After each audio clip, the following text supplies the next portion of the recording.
How does a man manage to fool not just his family, his friends and his wife, but even the FBI? How does someone who appears ordinary, maybe even charming, harbor a secret so dark and calculated that it almost ended in murder? This is not just another true crime case. This is a story about deception, manipulation, and a near-perfect crime designed to look like a tragic accident. A story about a husband who hid his true intentions so well that even seasoned investigators were left stunned by what they uncovered.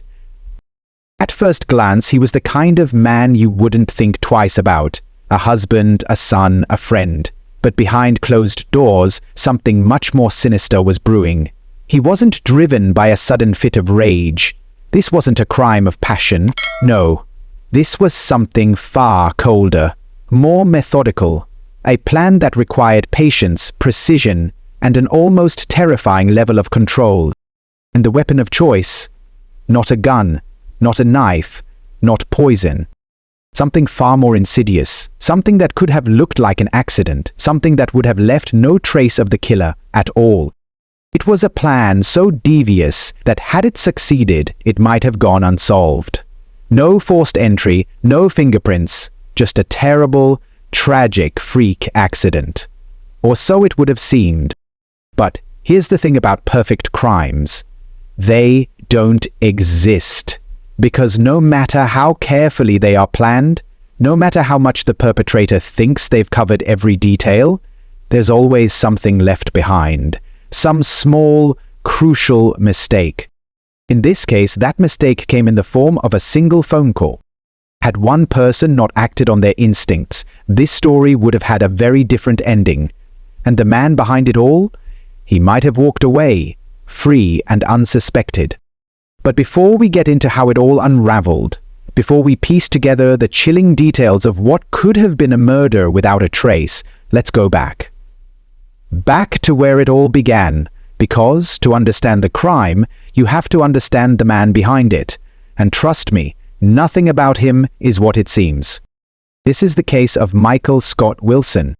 Michael Scott Wilson and Ashley Lauren Wilson appeared to be an ordinary couple, navigating the complexities of marriage like many others.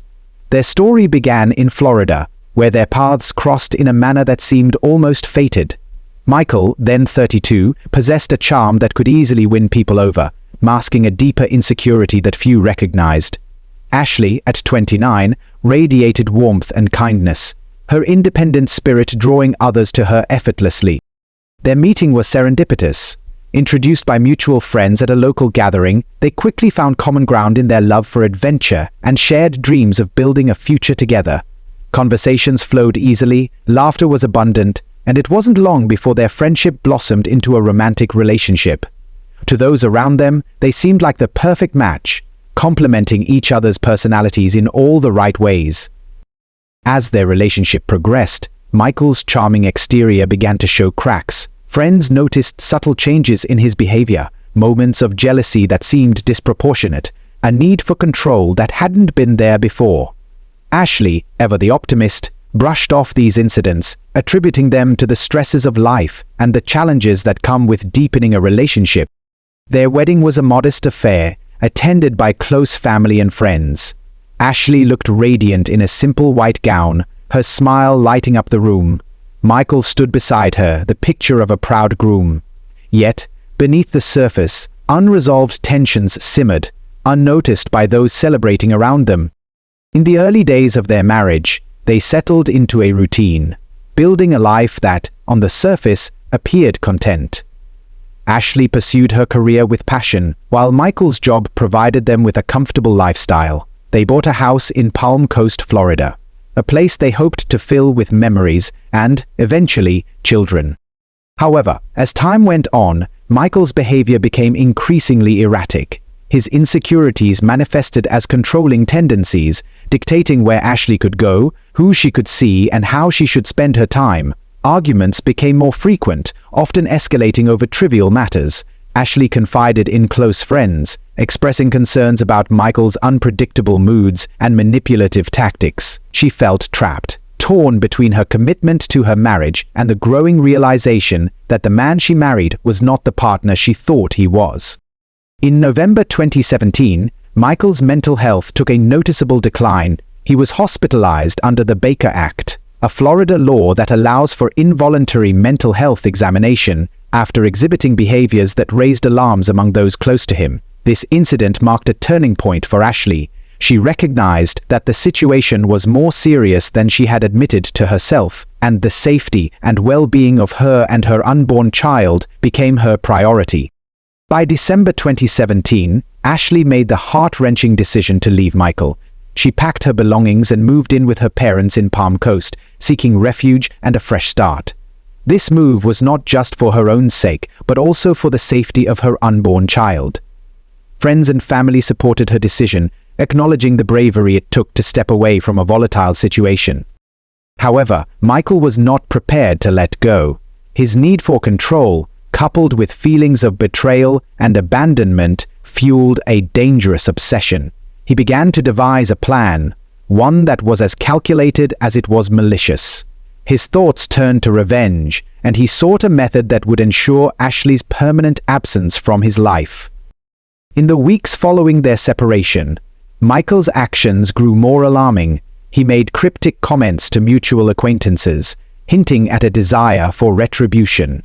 He immersed himself in researching methods to cause harm without detection, his internet history revealing a dark descent into malevolent scheming. His once charming demeanor was now overshadowed by a chilling resolve. Unbeknownst to Ashley, Michael returned to their shared home in Palm Coast. He spent hours inside, tinkering with various household items, his mind set on creating a deadly trap. Neighbors noticed his sporadic visits but thought little of it, assuming he was collecting belongings or tending to the property.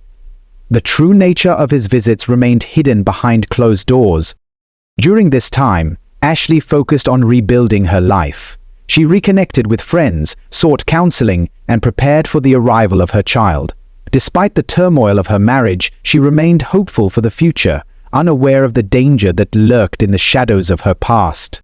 As the days passed, Michael's plan neared completion. He meticulously set his trap, ensuring that every detail was perfect. His obsession blinded him to the potential consequences, his mind fixated solely on the act he was about to commit. The stage was set for a tragedy that, fortunately, would be narrowly averted by unforeseen interventions. Michael stood in the empty house, the silence pressing in around him. This had once been a home, a place filled with laughter, shared meals and whispered conversations late into the night. But all of that was gone now. The warmth had been replaced by a cold, seething rage that gnawed at him with every passing day. Ashley had left, taken control of her own life, and in doing so, she had stripped him of the control he so desperately clung to. Divorce? No. That would make him a failure. That would mean admitting defeat. He wouldn't allow it. If he couldn't have Ashley, no one could. His mind worked in dark, twisted ways, fueled by bitterness and the belief that he was the wronged one. The idea had come to him in the quiet hours of the night, a grotesque solution that, in his warped perception, felt like justice. He didn't need a gun. He didn't need a knife. His weapon would be something far more insidious, something that no one would see coming. Electricity? It was brilliant in its simplicity. An unseen force, silent and deadly. All it would take was the turn of a key, the brush of a hand against metal, and it would be over. No struggle, no noise, just one final moment of pain before darkness swallowed her whole. On December 26, 2017, Michael set his plan into motion. He returned to their home in Palm Coast under the cover of night, his movements precise and calculated. He knew exactly what he needed to do. Every detail had been planned meticulously, rehearsed in his mind over and over until he was certain nothing would go wrong. He worked methodically, wrapping electrical wiring around the deadbolt and door handle, ensuring that the circuit would complete the moment Ashley inserted her key. His hands moved with steady precision, his heart pounding, not with guilt, but with a sick kind of anticipation. He wasn't second-guessing, he wasn't hesitating. In his mind, this was necessary. He connected the wiring to a power source, his breath slow and controlled. The idea was simple. Once Ashley touched the handle, the electricity would surge through her body in an instant. The voltage he had set up was enough to cause serious injury, possibly even death. It was perfect. He took one last look at his work, ensuring that every wire was hidden, every component in place. Then, satisfied, he stepped back. No one would suspect a thing. Ashley would come back, unaware of the horror waiting for her. She would reach for the handle like she had done hundreds of times before, the muscle memory of home drawing her in, and then... Michael smirked to himself, the satisfaction settling in his chest like a slow burn. This was justice. This was what she deserved. Before leaving, he erased any signs of forced entry, making sure nothing looked out of place. If authorities investigated, they would find no obvious signs of tampering. It would seem like a freak accident, an unfortunate tragedy. As he stepped out into the night, he didn't feel remorse. He didn't feel hesitation. He felt victorious. Ashley had no idea that the home she once felt safe in had become a death trap. But someone else was about to uncover the truth. The morning sun cast long shadows across the quiet neighborhood, painting the Wilsons' former home in an eerie stillness. The house stood untouched, its front door hiding a deadly secret. Hours had passed since Michael had rigged the electrical trap and vanished into the night, confident that his plan would soon claim Ashley's life. But fate had other plans. Ashley's father, Richard Ginn, had always been a man who trusted his instincts. A quiet, observant man with a deep love for his daughter. He had spent years watching over her, protecting her from the world's dangers. And lately, Michael had been at the top of his list of concerns. He had never liked his son-in-law. From the beginning, something about Michael felt off. Too charming, too eager to impress. Over time, those suspicions had hardened into certainty. Richard had seen the change in his daughter. He had seen the way her light dimmed, the way her voice lost its confidence. And when she finally left Michael, Richard had felt relief. But relief had turned to unease in the days that followed. Michael wasn't the type to let things go. He was possessive, manipulative, and most concerning of all, he was unpredictable. The way he had acted before the separation, the quiet anger, the way his moods would shift without warning, it all sat uneasily in Richard's mind. And now, Michael had gone silent. Something was wrong. That morning, Richard made the decision to check on the house. Maybe it was nothing. Maybe Michael had finally accepted the divorce. But something in his gut told him otherwise. When he arrived, the house was eerily still. Nothing seemed out of place, but that only deepened his suspicion. He approached the front door, his hand hovering over the handle, and then he hesitated. Something didn't feel right. A chill ran through him. It wasn't anything he could explain. It was just a feeling. An unshakable instinct, like a whisper in the back of his mind warning him to stop. Instead of touching the door, he took a step back. Richard pulled out his phone and dialed the police. He didn't know what he was expecting them to find, but his gut told him to wait. Within minutes, officers arrived at the scene. They approached the door cautiously, listening as Richard explained his concerns. The officers had been called to investigate suspicious activity before, but nothing could have prepared them for what they were about to uncover. One of the officers pulled out a non-contact voltage tester, a small device used to detect electrical currents without making direct contact. As soon as he brought it close to the door handle, the device lit up. A live charge. The realization was immediate and chilling. This wasn't an accident.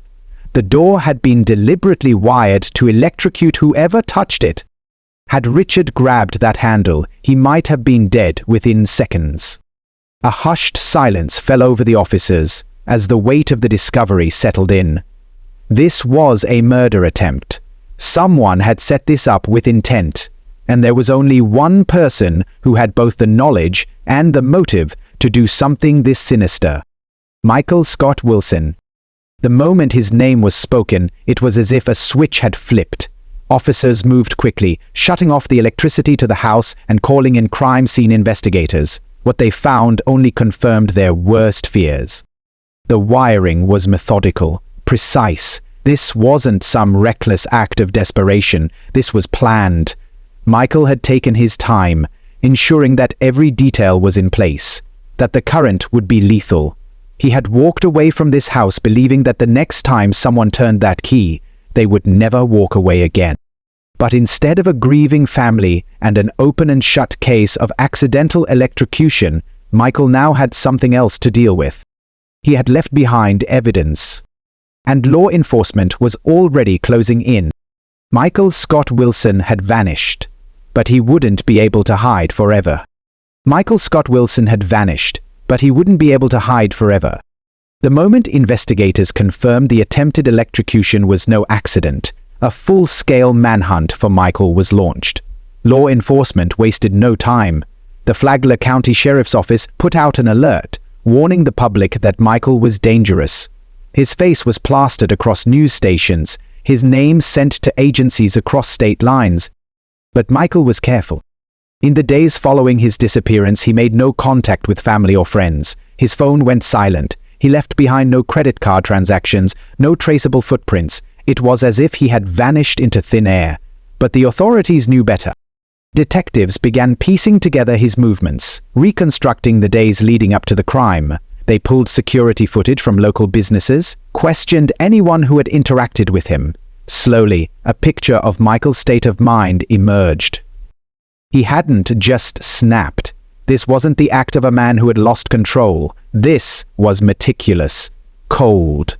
Every move was deliberate.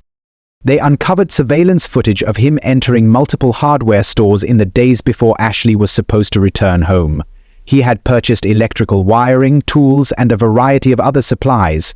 Nothing outwardly suspicious on its own, but together they painted a chilling picture. He had planned for this. Michael had spent days preparing his trap, ensuring that nothing would go wrong. He knew exactly how the electrical current would flow, exactly how much voltage was needed to kill. The wiring had been secured tightly, hidden beneath layers of insulation to prevent detection. He thought he had created the perfect crime. But what he hadn't accounted for was Ashley's father. One simple moment of hesitation, one instinctual decision not to touch that door, had unraveled everything. The net around Michael tightened. Detectives traced his last known location. Hours after setting his trap, he had driven north. Traffic cameras captured his car heading toward Tennessee. That was where the trail went cold.